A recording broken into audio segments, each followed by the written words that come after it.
ষ্টেজত নিমিলে কাৰণ যিদিনা তাৰ থাকে সেইদিনা মোৰ নাথাকে, যিদিনা মোৰ থাকে সেইদিনা তাৰ থাকে। আৰু ইয়াত একেলগে থাকিলে আমাৰ মিউজিচিয়ান বেলেগ থাকে, চাউণ্ড বেলেগ থাকে, ইয়াত গৈ নিমিলে। এনিৱে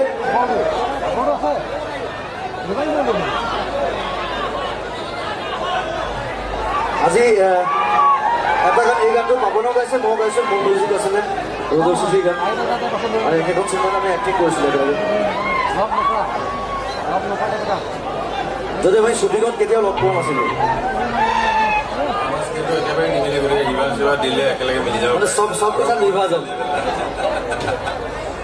চেষ্টা কৰি আছো আমি যি হ'ব হ'ব।